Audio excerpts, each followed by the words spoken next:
Baik, kita lanjut sedikit. Nah, innalillah apa artinya? Innalillah, sesungguhnya kita ini adalah milik Allah. Sesungguhnya kita berasal dari Allah, nggak apa-apa, walaupun nggak ada kata-kata berasal. Innalillah, bahasa aslinya sebenarnya sesungguhnya kita ini adalah miliknya. Itu yang benar. Wa inna ilah itu bukan Allah. Ilah itu apa yang kamu pertuhankan. Rojiun itu balik, rojiun itu kembali. Jadi innalillah, sesungguhnya kita berasal dari Allah. Wa inna ilaihi rojiun, dan kita akan dikembalikan pada apa yang kita ilahkan. Jadi kita berasal dari Allah dan kita akan dikembalikan pada apa yang kita pertuhankan. Nah, kita asal dari Allah nggak usah didiskusikan lagi. Sareraya orang asal ti Allah. Balik ke Allah. Nah, ini yang perlu didiskusikan. Apakah semua yang berasal dari Allah otomatis akan kembali kepada Allah? Tidak. Tergantung apa yang Anda ilahkan. Kalau Anda menuhankan Allah, ya baliknya ke Allah. Kalau Anda menuhankan yang selain Allah, ya tempat kembali Anda itu yang Anda pertuhankan. Sesungguhnya awal agama itu adalah makrifatullah, mengenal Allah. Ada banyak organ tubuh kita dan semua diberi nama berbeda. Ada kaki, ada tangan, ada kepala, ada mata, ada telinga, ada mulut, hidung, dan lain-lain. Di bagian dalam ada lagi jantung, ada lagi hati, ada lagi usus, lambung, ginjal, banyak sekali. Yang luar biasa, leluhur kita itu kalau memberikan peringatan kepada kita menggunakan kata hati. Makanya kita sering diingatkan hati-hati ya. Sadar enggak? Banyak kan enggak sadar. Kalau saya dari kecil udah nanya, kenapa ya tidak kaki-kaki ya?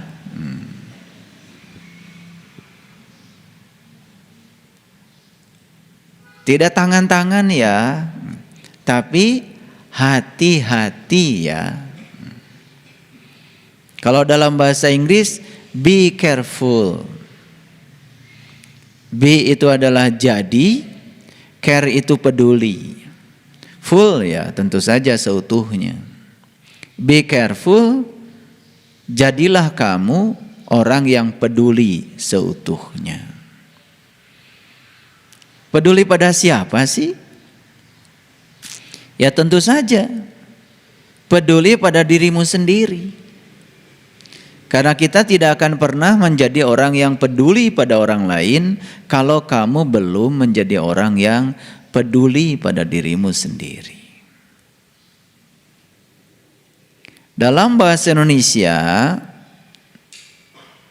kita sering menyebut hati.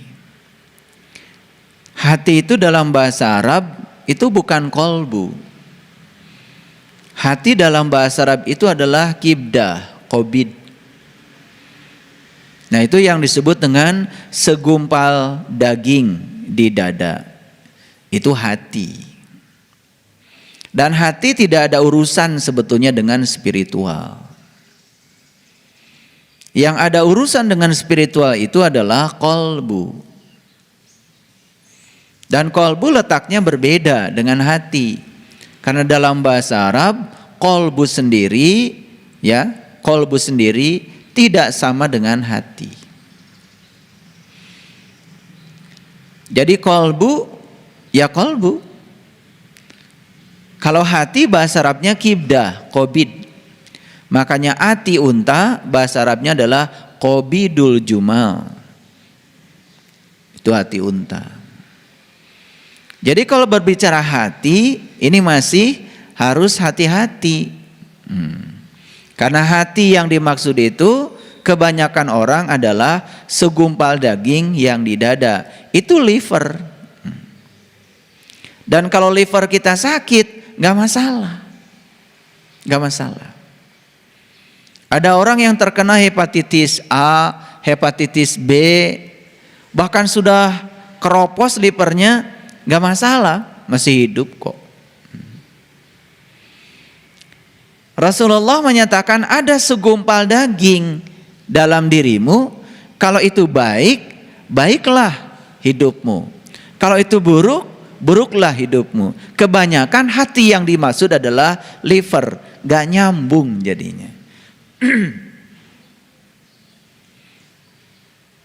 Padahal secara faktual yang menyebabkan seseorang itu baik atau tidak baik itu adalah pikirannya. Dan pikiran itu adalah softwarenya. Pikiran itu adalah program aplikasinya. Sedangkan yang dijalankan oleh aplikasi itu adalah otak. Dan otak itu adanya di daerah kepala. Kalau saya berpendapat, kalau otak manusia itu baik, baiklah hidupnya. Tapi kalau otaknya sudah bermasalah, bermasalah hidupnya. Bukankah orang-orang yang stroke, tidak berdaya di rumah sakit, itu bukan soal hati, itu soal otak. Ada pendarahan sedikit saja akibat pecah pembuluh darah otak, itu menyebabkan orang kehilangan kesadaran. Makanya kesadaran manusia itu bukan di dada, kesadaran manusia itu di atas dada. Itu sebabnya di Quran dikatakan inda sidratil muntaha, di atas dada. Nah, di atas dada apa? Ya kepala. Jadi segumpal daging, kalau itu baik, baiklah semuanya. Kalau itu buruk, buruklah semuanya. Sebetulnya yang paling penting diperhatikan oleh kita itu adalah bagian otak. Dan di situ ada sekitar 100 miliar neuron, 100 miliar sel otak. Satu sel otak itu ibaratnya seperti satu HP kita. Jadi kalau ada 100 miliar sel otak terintegrasi menjadi jaringan elektronik yang sangat kompleks, disebutnya integrated circuit. Itu yang menyebabkan kita bisa berpikir.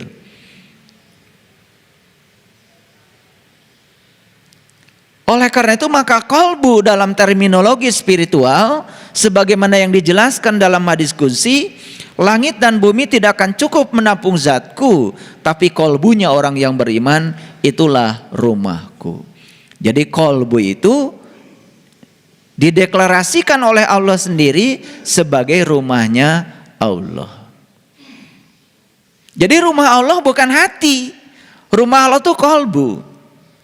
Tetapi kolbu sering disamakan dengan hati. Nah itu harus dipahami. Makanya keluarlah hati-hati. Hati-hati ya di jalan. Tuh. Hati-hati ya kalau kamu bekerja. Jadi kata hati-hati sering digunakan untuk mengingatkan kita.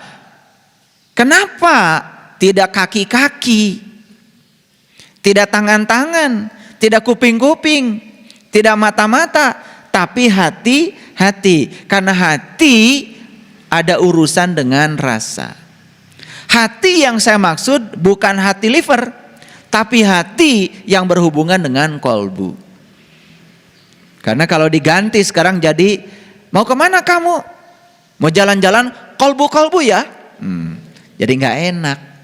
Tetap saja nggak apa-apa pakai hati-hati, tapi yang dimaksud adalah sadar, eling, waspada. Nah kenapa memperingatkan orang supaya waspada, kok pakainya hati-hati? Nah hati yang dimaksud di sini oleh para leluhur kita bukan hati yang liver, tetapi hati ya yang merupakan pusat kesadarannya manusia. Artinya dimanapun, kapanpun kamu harus selalu sadar, eling lan waspodo. Eling dan selalu waspada. Itu. Kenapa? Karena yang bisa mengingat Allah itu cuma kolbu. Sekali lagi, yang bisa mengingat Allah itu cuma kolbu. Allah itu meliputi seluruh organ tubuh kita, meliputi seluruh sel dalam tubuh kita, tetapi yang bisa mengingat Allah itu hanya kolbu. Itu sebabnya di Quran ada kata-kata ya ayyuhallazina amanu wa tatmainu qulubuhum bizikrillah. Hai orang-orang yang beriman. Siapa orang yang beriman? Orang yang sudah melek kolbunya, orang yang sudah terbuka mata kolbunya, orang yang sudah sadar, yang sudah eling, sudah waspada, sudah mampu menyaksikan jati dirinya, maka dikatakan di Quran sebagai orang yang beriman. Ya ayyuhallazina amanu wa tatmainu qulubuhum bizikrillah. Hai orang-orang yang beriman, ya, tentramlah kolbumu ketika kamu mengingat Allah. Jadi kolbu itu baru tentram ketika kolbu ini sudah bisa mengingat Allah. Bahkan dilanjutkan di ayat selanjutnya, ala bizikrillahi tatmainul qulub. Hanya dengan mengingat Allah kolbumu menjadi tentram. Jadi nggak ada cara lain. Cara supaya kolbu tentram itu cuma satu. Hanya only just. Hanya dengan mengingat Allah kolbumu akan tentram. Jadi kalau ingin tentram kolbu cuma satu caranya, hanya dengan mengingat Allah. Dan ingat itu ada syaratnya. Syarat sahnya ingat tentu saja harus tahu yang diingat. Nah dalam bahasa Quran kolbu itu disebut masy'aril haram. Karena di Quran ya surat Al-Baqarah 198 dikatakan fa iza afadtu min arafah fazkurullah indal mas'alil haram. Apabila kamu sudah mengenal Allah Arafah, apabila kamu sudah mengenal Allah, maka ciri orang yang sudah mengenal Allah maka dia bisa fazkurullah. Dia bisa mengingat kepada Allah. Di mana mengingatnya? Indal masy'aril haram. Jadi masy'aril haram itu adalah tempat mengingat Allah. Jadi masy'aril haram berarti sama dengan kolbu. Ini ngajinya agak beneran nih. Baru agak ini. Konsentrasi sedikit. Jangan ditelan mentah-mentah, dikunyah-kunyah. Supaya tidak keselak. Supaya lambungnya nggak sakit. Makanya dikunyah-kunyah dulu. Baru ditelan. Jangan ditelan mentah-mentah. Itu sebabnya manusia diberi dua perangkat. Satu pikiran, yang kedua kesadaran. Pikiran itu berhubungan dengan logika, kesadaran berhubungan dengan rasa. Terlalu intelektual, berbahaya. Tetapi terlalu perasa juga berbahaya. Makanya kalau terlalu perasa, dikit-dikit sedih, dikit-dikit meneteskan air mata. Begitu orang mengeluh langsung terenyuh. Hati-hati itu. Kalau terlalu perasa, berikutnya kita akan menjadi orang bodoh baik hati. Nah, orang bodoh baik hati itu ya, saking perasa dia ikuti perasaannya. Sampai dia mengorbankan dirinya, melupakan dirinya karena terlarut dalam rasa. Hati-hati itu. Itu namanya orang bodoh baik hati. Makanya kalau mau baik hati jangan jadi orang bodoh. Baik hati yang sebenarnya itu hanya bisa dilakukan oleh orang yang cerdas, bukan pinter. Pusing kan? Lu apa bedanya cerdas dengan pinter? Orang pinter belum tentu cerdas, orang cerdas pasti pinter. Karena cerdas itu berhubungan dengan kesadaran. Kalau pinter berhubungan dengan intelektualitas. Lulusan perguruan tinggi kebanyakan pinter, tapi nggak cerdas. Buktinya apa? Banyak orang pinter korupsi. Banyak orang pinter nyakitin orang. Banyak orang pinter mementingkan kepentingan diri, lupa pada orang lain. Itu pinter. Tapi pinternya nggak pakai sarung. Pinternya itu nggak ada kerangkanya. Karena dia tidak punya kesadaran, tidak punya kecerdasan. Intelektualitasnya tinggi, tetapi spiritualitasnya rendah. Ngerti nggak ini saya ngomong?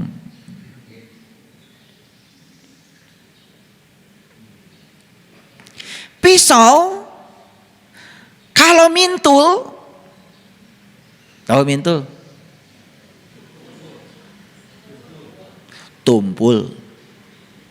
Nggak terlalu bahaya kalau nggak pakai sarung. Tapi kalau pisau diasah terus menerus, tetapi tidak pakai sarung, sangat berbahaya. Apa bahayanya? Melukai. Orang sekolah S1, S2, S3, S4, S5, S6, S Mambo, S Teller, macam-macam S. Semua tahapan-tahapan akademik dia lalui. Tarifnya berapapun tidak masalah. Makanya kalian kalau cari sekolah jangan bertarif internasional. Cari bertaraf internasional. Karena tarif belum tentu sama dengan taraf. Paham? Makanya yang dijual kebanyakan itu secara marketing adalah tarif. Masyarakat tertipu. Dikiranya kalau tarifnya tinggi, tarafnya bagus. Belum tentu. Tarifnya mungkin internasional, tapi tarafnya mungkin lokal. Kan kita awam tentang pendidikan. Diasah terus intelektualnya, jadi pinter, gak pakai sarung, keblinger. Makanya pinter itu harus disertai sarungnya. Sarungnya apa? Bener. Bener itu sarung. Nah bener itu bahasa ringkasnya adalah jujur. Tahu jujur? Tahu jujur? Mana sih? Kalian tuh kemana aja?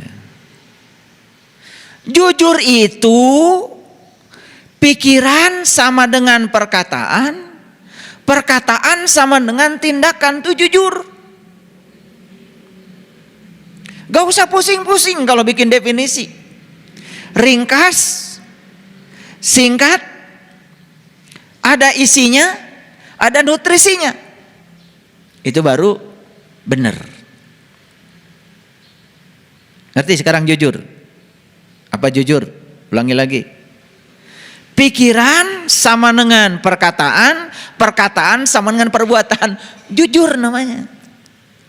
Orang yang pikirannya tidak sama dengan perkataannya, ya itu namanya nggak jujur.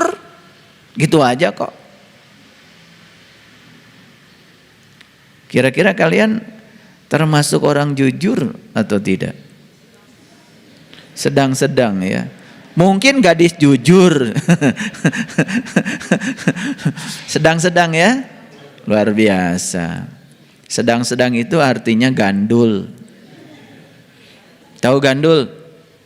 Makanya gandul oleh orang Jawa itu disayur. Begitu sudah disayur, namanya jadi jangan. Makanya sayur gandul, artinya jangan gandul. Itu yang bilang tadi sedang-sedang itu gandul itu.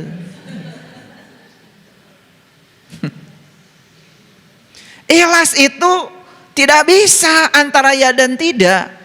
Benar itu nggak bisa antara ya dan tidak. Kalau mau ya, iya. Kalau tidak, tidak. Jangan jadi manusia abu-abu. Itu yang bilang sedang-sedang itu makanya wajahnya kayak gitu, abu-abu.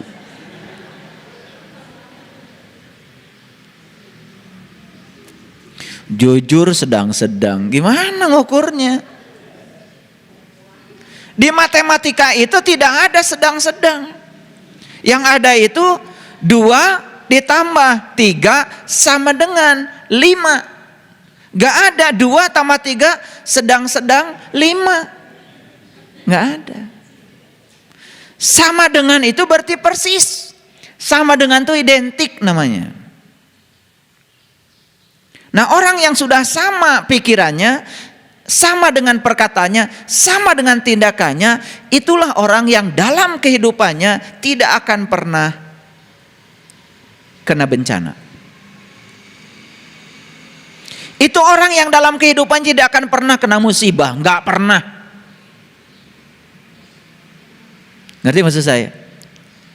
Ada Pak, tetangga saya pikirannya, kata-katanya, perbuatannya selalu sama. Jujurnya luar biasa, tetapi hidupnya menderita. Hati-hati, kamu melihat dari luar penderitaannya. Tidak terkena musibah bukan berarti selalu punya duit. Tidak terkena musibah bukan berarti selalu sehat. Tidak terkena musibah bukan berarti tidak ada kejadian apapun yang membuat dirinya tidak enak, bukan. Cara pandang dia terhadap apapun sudah selesai. Musibah dan tidak musibah itu kan judul yang dibikin oleh kamu sendiri. Ini disebut musibah, ini disebut berkah, bukan peristiwanya. Caramu memandang peristiwa, itu yang namanya musibah atau berkah. Paham? Atau belum ngerti?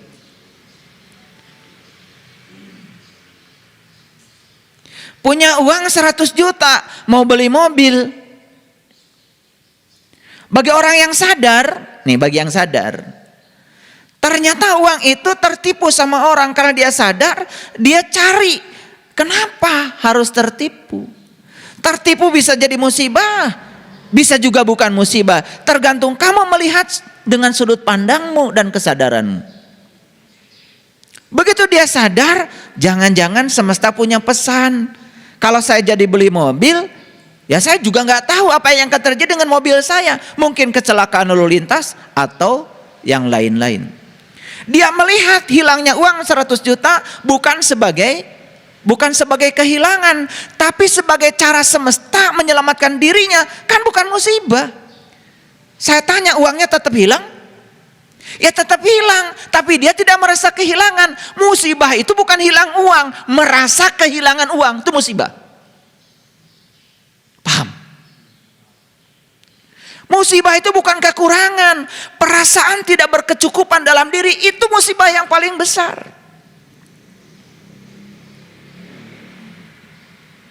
Gak tahu saya hari ini kok pengen ngomong begini. Udah dibuka ayatnya tapi nggak kebuka-buka nih ayatnya. Pokoknya saya ikut aja yang dialirkan dari dalam. Ada apa sih dengan kalian hari ini? Kok saya ngomongnya begini? Pasti nyambung. Nanti kalian pulang dari sini pasti akan bilang, kok yang diceritakan oleh saya kok sama banget gitu. Pasti kalian akan bilang pulang dari sini kok gue banget. Nggak peduli saya. Jadi musibah itu bukan banjir. Musibah itu bukan letusan gunung berapi. Musibah itu bukan gempa. Cara Anda memandang setiap peristiwa, di situ bisa jadi berkah, di situ bisa jadi musibah. Itu masalahnya. Dan selama ini kita tertipu. Bahkan tidak sedikit ya ketika ada musibah, banjir, kalau itu disebut musibah, dan lain sebagainya. Ada orang-orang tertentu yang menyempatkan diri untuk mengambil dan meraup keuntungan sebesar-besarnya di balik musibah itu. Kembali lagi. Jadi kenapa kita sering diingatkan dengan kata hati-hati? Kalian tuh kalau ngomong kadang-kadang gak sadar. Anak mau pergi ke sekolah ngomong, hati-hati ya nak. Cuma gitu aja. Gak pernah kata-kata yang diucapkan itu dipertanggungjawabkan, diselami. Harusnya setelah ngomong begitu, kenapa leluhur kita kalau mengingatkan kita, kok pakaiannya hati-hati? Kalau saya udah nanya pada diri saya, kenapa gak tangan-tangan? Ayah, bunda, saya mau pergi ke sekolah, kaki-kaki ya nak ya. Ada gak begitu? Lah kenapa pakai hati-hati? Ini ada urusan dengan iman, ini ada urusan dengan rasa. Itu sebabnya logika dan rasa harus dalam keadaan seimbang. Terlalu logika tidak bagus, terlalu perasa juga tidak bagus. Yang bagus, nah ini cocok. Sedang saja. Kalian jujur bilang sedang-sedang saja gimana sih? Makanya ikhlas itu dalam bahasa sains harus terkuantisasi. Makanya ada yang namanya kuantum ikhlas. Kuantum itu kuanta itu paket. Supaya enggak pusing jelaskan paket gini. Nah kita ini mau berbagi nih Idul Adha. Ditetapkan oleh panitia satu paket sembako 150.000. Nah kalian kalau mau nyumbang satu paket, 2 paket, 3 paket, 4 paket, itu namanya terkuantisasi. Gak boleh nyumbang, saya nyumbang 1/3 paket, pusing panitia. Tadi maksudnya? Supaya jelas ini, karena berhubungan dengan apa yang sedang berjalan di WA grup kita, maka saya ngomongnya pakai yang faktual. Saya mau ikut nyumbang nih buat Idul Adha, berapa? 1/5 paket, bingung. Karena satu paket itu isinya udah jelas. Beras berapa kilo, Indomie berapa bungkus, mie berapa. Kan bingung, jangan musingin panitia. Kalau 1/5 paket emang minyak mau dibagi 1/5 gitu. Gimana ngabungkus nak? Nah itu sebabnya kalau 1 paket, 2 paket, 3 paket, 4 paket. Ada yang sampai 100 paket tuh. Itu namanya terkuantisasi. Itu yang disebut dengan bilangan bulat dikalikan paket. Itu terkuantisasi. Ternyata di dalam atom tubuh kita itu ada yang namanya elektron. Elektron dalam tubuh kita itu selalu terkuantisasi. Tidak pernah ada 1,5 elektron. 1 elektron, 2 elektron, 3 elektron, 4 elektron, begitu. Jadi alam juga sudah mengajarkan kuantisasi. Nih cahaya yang datang kepada kita ini ya, ini satu paket energinya sama dengan konstanta Planck dikalikan frekuensi. Itu satu paket, H dikalikan F. Itu paket energi, namanya paket energi cahaya. Ternyata cahaya yang datang kepada kita tidak pernah setengah paket, 1,5 paket, selalu 1 paket, 2 paket, 3 paket, itu namanya terkuantisasi. Itu lahirlah yang namanya fisika kuantum, semuanya terkuantisasi. Itu sebabnya jangan khawatir, walaupun Bapak Ibu beda 1 digit nomor teleponnya dengan saya, tidak akan ada WA yang nyasar, karena itu sudah 1 paket. Nah inilah kita hidup di zaman kuantum fisik, di zaman fisika kuantum, semua sudah terkuantisasi. Ikhlas itu terkuantisasi. Makanya kalimat terkuantisasi dalam bahasa spiritual namanya la ilaha illallah. Keren. La ilaha itu artinya kosong. Illallah artinya 1. Tidak ada keadaan setengah, kosong atau 1. Kalau HP kita nih mati 0. Dihidupkan 1. Mati 0, hidupkan. Tidak pernah HP kita itu antara 0 dan 1. Kalau antara 0 dan 1 namanya error. Kalian punya HP ini, ya, dihidupkan, ya, dimatikan nggak bisa, dioperasikan juga nggak bisa. Namanya apa itu? Namanya apa tuh? Hah? Ya error.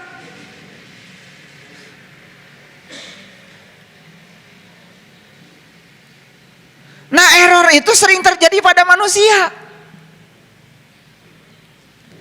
kenapa error? Error itu karena di sini ada satu jaringan yang terganggu. Dalam sirkuit, ya, dalam integrated circuitnya itu ada satu jaringan yang terganggu.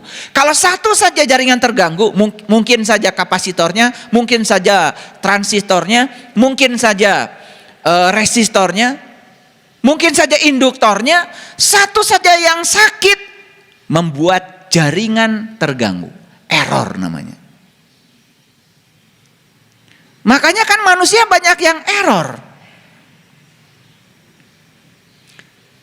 Ada error fisiknya, ada error mentalnya, ada error spiritualnya. Makanya kalau lihat manusia ini error atau tidak, 3 jangan lupa. Lihat fisiknya, yang kedua lihat mentalnya, yang ketiga lihat spiritualnya. Gak bisa kita ngukur orang dari fisiknya saja. Fisik ini, ya, fisik ini namanya miraga. Itu bisa di otak-atik kok. Betul nggak? Iya.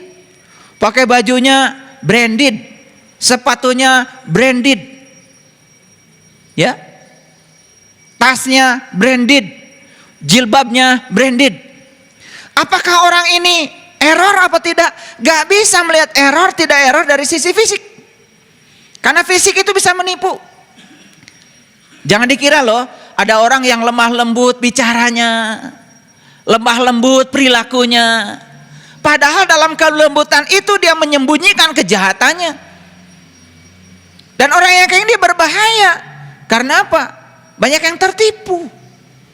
Kalau ngomong lemah lembut kayak apa?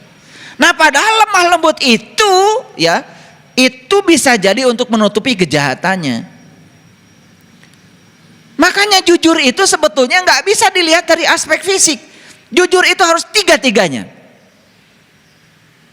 Makanya coba perhatikan, kalau orang tubuh fisiknya itu sakit, error, itu pasti ada yang error di dalam dirinya. Yang error pertama adalah jiwanya, yang error kedua adalah mentalnya. Saya juga heran.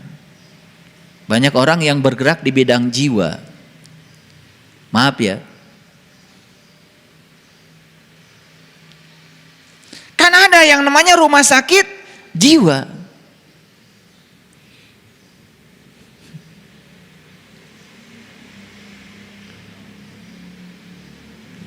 Rumah sakit jiwa ngurus apa?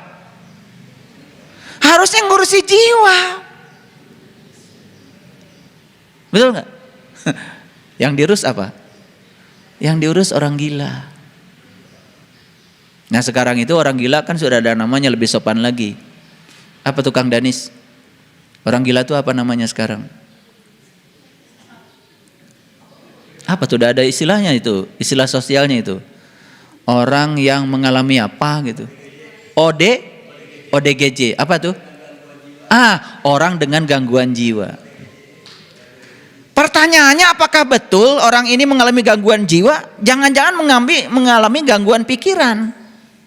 Gangguan mental sebetulnya. Mental tidak sama dengan jiwa. Pikiran tidak sama dengan kesadaran. Sebenarnya yang mengalami gangguan ini kan sebenarnya mental. Tetapi ya udah terbiasa kita kan campur aduk nggak jelas. Iya, makanya nggak sembuh-sembuh. Ya iya. Gangguan mental larinya ke saraf. Sarafnya tegang. Supaya sarafnya gak tegang, suntik saja pakai obat psikotropik. Begitu disuntik kan otak tegangnya jadi kendur. Begitu kendur, nah lumayan errornya berkurang. Tetapi begitu obat tidak diberikan, tegang lagi. Tegang lagi. Kenapa? Yang disembuhkan sebenarnya bukan sumber awalnya. Yang ditreatment adalah akhirnya. Paham? Itu sebabnya kalau kalian sakit fisik, yang disembuhkan itu adalah akhirnya dengan cara minum obat atau disuntik, apapun treatment kita, sebetulnya kita sedang menyembuhkan akibatnya. Sebabnya kan tidak pernah ditreatment. Apa yang terjadi? Ya penyakit itu akan tumbuh dan tumbuh lagi. Karena sebabnya nggak pernah dicari. Padahal sakit fisik itu jelas sebabnya ada masalah dengan jiwa, ada masalah dengan mental. Ada masalah dengan spiritual, ada masalah dengan pikiran. Itu sebetulnya. Nah, itulah kita harus belajar tubuh ini secara holistik. Saya kasih tahu, coba. Bisa nggak ngukur orang? Ini baik atau tidak? Bisa nggak? Bisa nggak ngukur orang, dia tuh baik apa tidak? Bisa? Sulit. Ada yang mengatakan ngukur orang baik, lihat saja selama hidupnya. Ada orang yang mengatakan cara mengukur orang baik, lihat saja ketika matinya. Saya punya pendapat yang berbeda. Cara mengukur orang itu baik, lihat semasa hidupnya sekaligus saat matinya.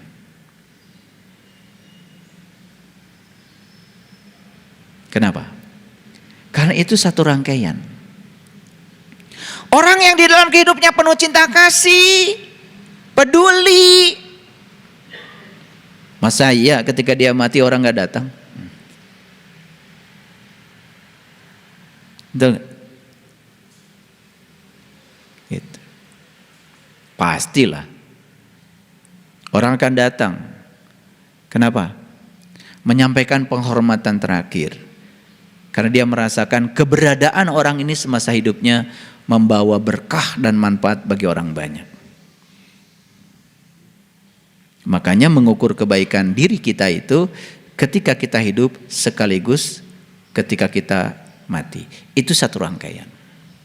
Gak bisa ketika hidup saja. Gak bisa juga ketika mati saja. Kenapa? Mungkin saja, mohon maaf, semasa hidupnya tidak berbuat baik apa-apa.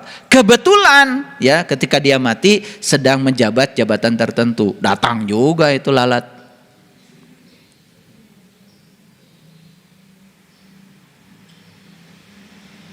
Semut itu kan biasanya kalau ada gula datang. Kebetulan saja dia sedang pegang gula. Mungkin gak ada orang semacam menjabatnya itu dolim luar biasa ketika dia mati banyak yang datang? Mungkin. Makanya gak bisa diputus itu. Rangkaian kebaikan itu hidup dan mati itu satu paket.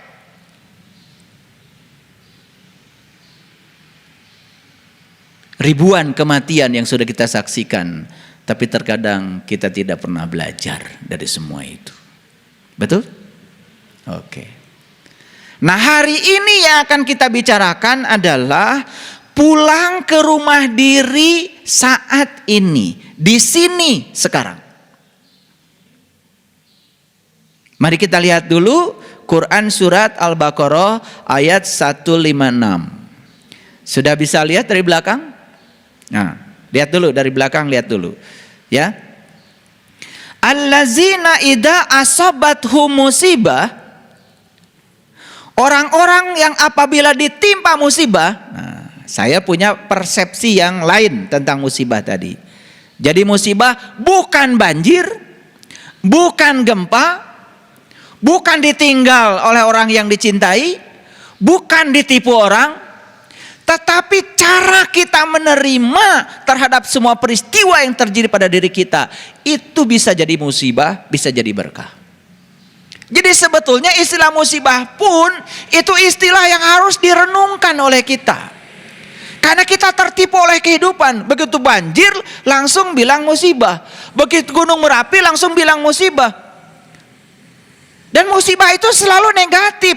Dan musibah selalu dikaitkan dengan Allah. Allah menurunkan musibah. Tuh, kurang ajar.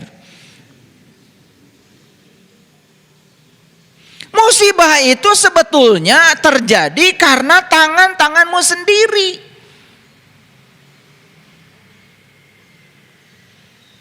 Sekali lagi, pahami saya. Bisa disebut musibah, bisa disebut berkah, tergantung kesadaranmu. Berulang kali saya mengatakan, gunung Merapi meletus, meletus. Orang yang mau panen hari ini gak jadi panen karena apa? Mati seluruh pohonnya tertimbun oleh debu. Karena ada yang terampas dari dirinya, dia bilang itu musibah saat ini. 5-6 tahun yang akan datang dia nanam cabai subur, nanam jagung subur, nanam pisang subur. 6 tahun yang akan datang dia ganti judulnya jadi berkah. Terima kasih Gunung Merapi, karena kamu meletus, sekarang semua unsur-unsur mineral di kebun saya lengkap lagi, sehingga pisang gede-gede, singkong gede-gede. Dia ganti judul jadi apa? Apa kata Tuhan? Lu bilang dulu musibah, lu sekarang bilang berkah. Begitu ada yang terampas dari dirimu dibilang musibah, begitu ada yang datang padamu diselung berkah. Semua yang judul-judul kamu buat itu adalah buatanmu sendiri. Bagiku semua yang terjadi adalah kebenaran. Ini soal sudut pandang. Nah, oleh karena itu ya, saya ingin mengatakan kepada kita semua ya, bahwa musibah atau berkah tergantung cara Anda memandang, tergantung pengetahuan Anda, tergantung kesadaran yang Anda miliki. Bagi seseorang mungkin musibah, bagi orang lain bisa berkah. Bagi Allah semuanya sama. Itu adalah kebenaran. Makanya orang yang masih terjebak oleh benar salah, terjebak baik buruk, ini masalah. Masalahnya adalah sempitnya pengetahuan. Masalahnya adalah rendahnya kesadaran. Paham? Oke.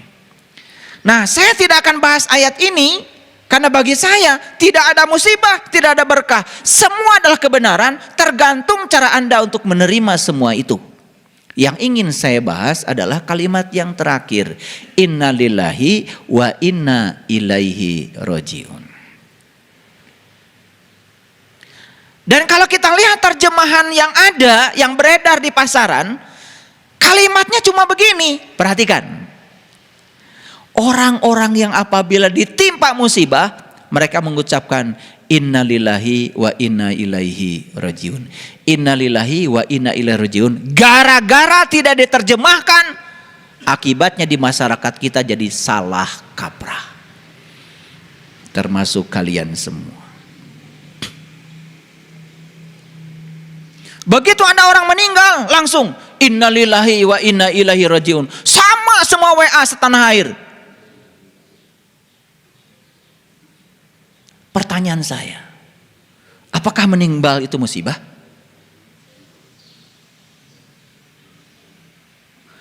Kalau musibah itu jelek, berarti orang itu meninggal jelek. Apakah kematian itu jelek? Bukankah mati itu adalah puncaknya kehidupan? Bukankah mati itu adalah kebebasan? Bukankah mati itu hadiah dari Allah? Bertahun-tahun kamu menderita, hari ini aku bebaskan semua rasa sakitmu dan kamu pulang. Apa yang salah dengan kematian? Dan sampai hari ini hampir semua kita mengatakan kematian adalah musibah. Lalu kalian ngomong dengan enaknya bilang turut berduka cita. Tambah konyol lagi. Sudah bilang kematian musibah, padahal itu kebenaran. Lanjut lagi kalian ngomong saenake dewe, bilangnya turut berduka cita. Padahal kata Rasulullah, jika ada orang yang benar-benar sedang menderita, harusnya Anda datang dan membahagiakan mereka, bukan turut berduka cita. Orang sedang berduka cita, Anda turut.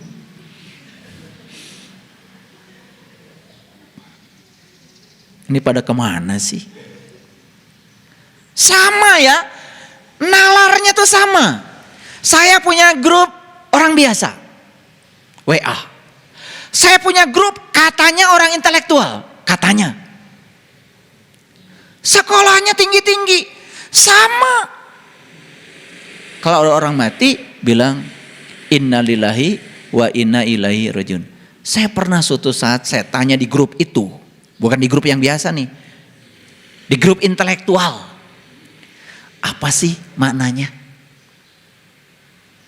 Jawabannya tidak usah dipertanyakan. Ini intelektualitasnya apa sebetulnya? Saya tadi mengatakan kalau Anda terlalu intelektual, terlalu pintar, hati-hati harus punya sarung. Sarung Anda satu, kejujuran. Kalau Anda pintar nggak ada sarungnya, bahaya, bisa melukai. Sarung Anda adalah kejujuran. Kejujuran itu adalah sarung Anda. Tapi kalau menganggap Anda pintar, nggak bahaya. Anda sekolah S1, S2, S3 dan Anda menganggap Anda pintar, gak bahaya. Kan cuma menganggap diri pintar. Gak perlu disarungin kayak gitu, gak bahaya. Karena cuma menganggap dirinya pintar, gak pintar kan? Yang paling berbahaya itu pintar, gak pakai sarung. Kalau menganggap dirinya pintar, pakai macam-macam gelar akademik, ingin dibilang pintar, gak bahaya yang kayak gitu. Apa bahayanya model kayak gitu? Dia cuma bangga dengan gelar-gelar akademik yang melekat pada dirinya. Buat apa? Mikirin kayak gini aja nggak ada waktu. Coba pikirkan semua yang mau Anda ketik, mau Anda sampaikan kepada orang, pikirkan Anda ngerti apa tidak. Jangan latah ngikut-ngikut apa kata orang. Karena umumnya WA kalau ada yang meninggal langsung innalillahi wa inna ilaihi raji'un, turut berduka cita bla bla bla. Sarua kabeh gitu. Teu cereg kabeh. Sekarang saya mau kasih pengertian sedikit nih, sedikit. Nah, biar pinter rada bener. Nah, benernya belum terkuantisasi, rada bener. Nah, supaya jangan pinter tapi nggak bener. Nah, rada bener. Nah, syukur-syukur kalau kalian bisa pinter dan bener. Tapi sebenarnya ada satu lagi. Kalau di Sunda itu pinter, bener, cager, bager. Oh, masih ada tambahannya, nggak cukup, nggak cukup. Makanya leluhur kita di Sunda itu luar biasa. Pinter yes, bener yes, tapi tambah cager, bager. Tahu cager? Waras.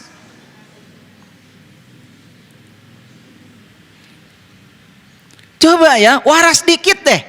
Nggak usah banyak-banyak, dikit dulu warasnya. Dan sekarang ini yang waras ini sudah mulai berkurang. Bayangkan coba. Ribuan orang pergi haji. Ribuan orang tuh pergi haji. Begitu sampai di Jeddah, disuruh baris. Yang laki dipanggil haji, yang perempuan dipanggil hajah. Dan dia kira itu gelar yang diberikan oleh mereka. Alhamdulillah katanya. Baru aja nyampe Jeddah, saya sudah dikasih gelar cek saha. Haji itu artinya pengunjung bagi laki-laki, hajah pengunjung bagi perempuan. Yang berkunjung ke Jeddah, laki-laki disebut haji, perempuan disebut hajah. Artinya tuh pengunjung. Waras atuh seetik. Pengunjung itu di sana karena kita sedang jadi pengunjung. Balik ka dieu hayang disebut haji jeung hajah teu waras. Dan ketidakwarasan ini saya lihat juga ada di perguruan tinggi. Saya sedih lihat gelar profesor, doktor, haji. Ngapain? Ini yang luar biasa, gelar ini dibawa-bawa di masjid, dibawa-bawa di pesantren coba. Jadi ketidakwarasan ini masif disebarkan oleh mereka yang tidak waras.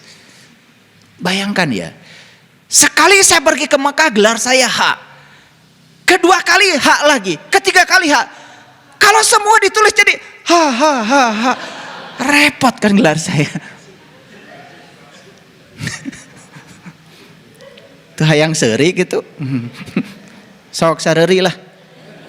Tanu seri pang tarikna berarti mulai waras. Ini saya cerita tentang waras sedikit ya. Baik, kita lanjut sedikit.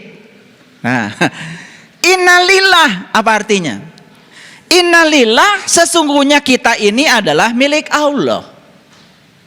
Sesungguhnya kita berasal dari Allah, nggak apa-apa, walaupun nggak ada kata-kata berasal.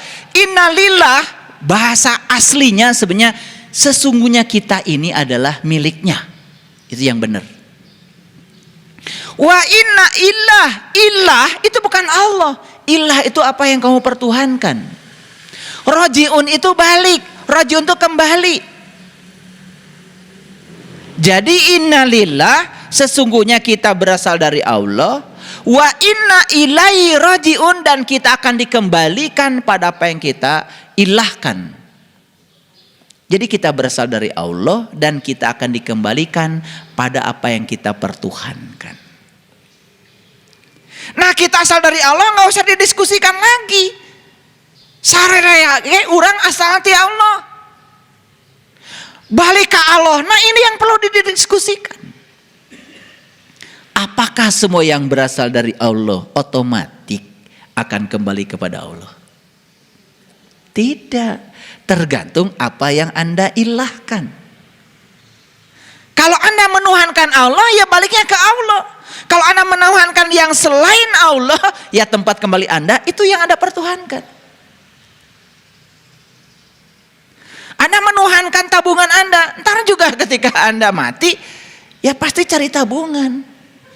Ngenok didinya. Anda menuhankan kebun Anda, batur mah barali ke Allah, karena menuhankan kebun ketika mati, nyangsang di tanggal sampai. Jadi yang sebenarnya itu adalah innalillah, sesungguhnya kita berasal dari Allah, wa inna ilaihi rajiun, dan kita akan dikembalikan pada apa yang kita pertuhankan. Masalah besarnya sekarang, sudahkah kita menuhankan Allah? Apa syaratnya menuhankan Allah? Kalau sudah menuhankan Allah berarti lillah, berarti billah, berarti bismillah, berarti alhamdulillah. Lillah karena Allah, billah bersama Allah, bismillah atas nama Allah, alhamdulillah segala puji habis untuk Allah. Mari kita cek sekarang. Kenapa Anda bekerja? Betul lillah? Kalau lillah, yang mendrive kita, yang mendorong kita bekerja harus Allah. Harus Allah.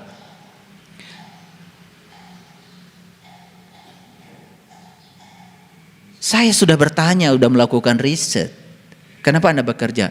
Atuh Pak, upami abdi teu kerja mah. Pun anak bade tuang di mana?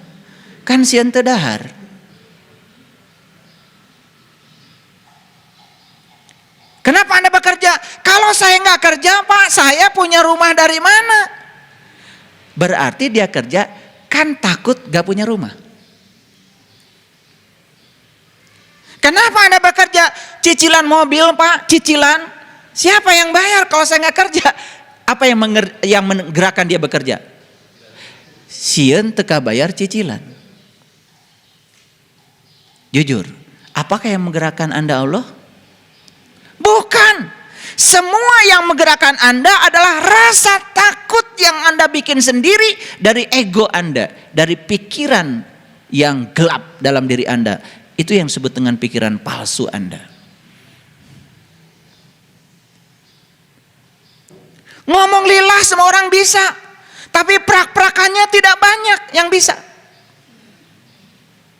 Nah, kalau orang yang kerjanya atas nama Allah, digerakkan oleh Allah. Satu, dia punya kesadaran. Saya datang ke semesta ini diutus oleh Allah.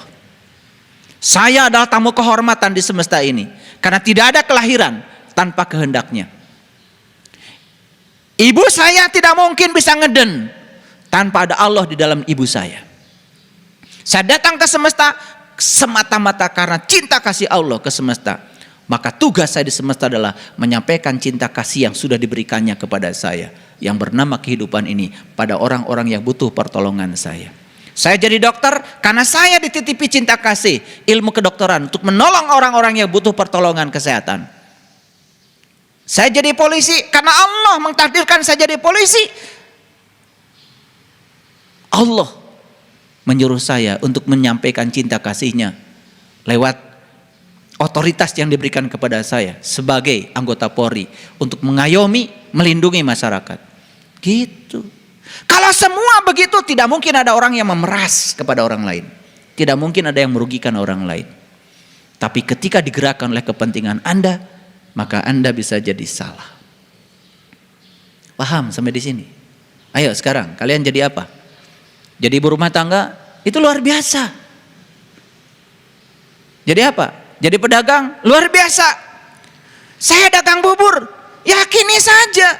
Allah menyampaikan ilmu bubur kepada saya akan bikin bubur yang enak.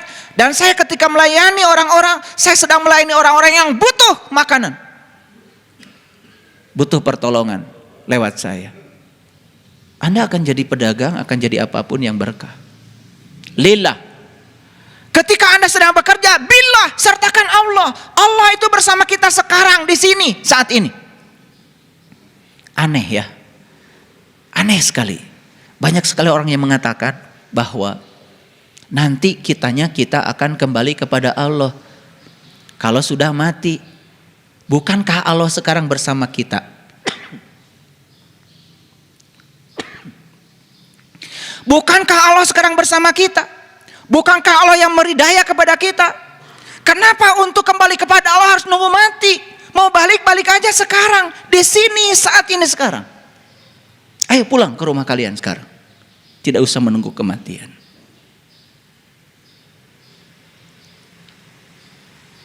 Banyak yang gagal berpikir. Dan seakan-akan Allah tuh baru bisa ditemui nanti setelah mati. Padahal di dalam Quran dikatakan, siapa yang tidak bertemu saat hidup, dia tidak akan bertemu dengan Allah saat dia mati. Pertanyaan saya yang paling dasar, Anda bisa melihat, bukankah ada penglihatan Allah pada diri Anda? Anda bisa mendengar, bukan karena Allah yang mendengar ada di telinga Anda? Semua organ tubuh ini gak ada artinya kalau tidak ada daya dari Dia. Bukankah Allah bersamamu hari ini, saat ini, di sini, sekarang? Kenapa? Untuk menemuinya harus menunggu mati dulu. Kenapa untuk merasakan harus menunggu mati dulu? Saya tidak mengerti pikiran itu sampai sekarang. Kenapa begitu banyak orang-orang yang kurang waras berpikirnya? Memang Anda bisa mengangkat tangan, ada siapa dalam diri Anda? Ada daya dari Allah. Ada Dia. Bahkan Allah berulang kali mengatakan, aku bersamamu dimanapun kamu berada. Bahkan aku lebih dekat kepadamu melampaui dekatnya urat nadi lehermu. Allah tuh ada bersama kita sekarang, di sini, saat ini. Dan saya bisa berbicara seperti ini karena Dia memberikan daya kepada saya. Dan sekarang saya sedang berbicara seperti ini. Saya merasakan Dia ada bersama saya. Tidak usah untuk merasakan kehadiran harus menunggu mati nanti. Di sini, saat ini, sekarang. Inna lillahi wa inna ilaihi rajiun. Kita ini milik Allah. Dan kita setiap saat harus kembali kepada Allah. Kembalilah saat ini juga kepada Allah. Jadi inna lillahi wa inna ilaihi rajiun bukan doa buat orang mati. Tapi inna lillahi wa inna ilaihi rajiun adalah pengertian, kesadaran. Supaya setiap saat kita merasakan bahwa kita bersama dengan Dia. Di sini, saat ini, sekarang. Saya bicara hari ini pakai ayat ini hanya satu misi saya. Saya mengajak kalian untuk merasakan kehadirannya sekarang. Minyak masukkan ke dalam air, dia menyatu dengan air, tetapi dia tidak terhubung dengan air. Dia bersama air, tetapi tidak merasakan penyatuan dengan air. Kenapa? Apa maknanya? Apa sih minyak itu? Minyak itu air yang tercampuri oleh zat lain. Karena ada kotoran lain yang masuk ke dalam molekul air, maka disebutnya bukan air lagi, disebutnya minyak. Barang berbeda. Masukkanlah ke dalam air, dia tidak pernah bisa tersambung, tidak pernah terhubung. Tidak ada chemistry istilah anak-anak sekarang. Tidak bisa larut. Tidak bisa bersenyawa. Betul?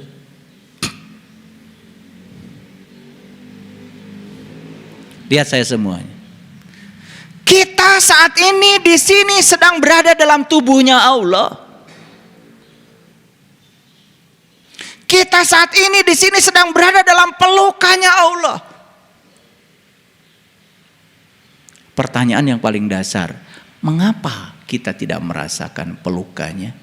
Mengapa kita tidak merasakan kehadirannya? Mengapa kita tidak tersambung dengannya? Mengapa kita tidak bersolawat kepadanya?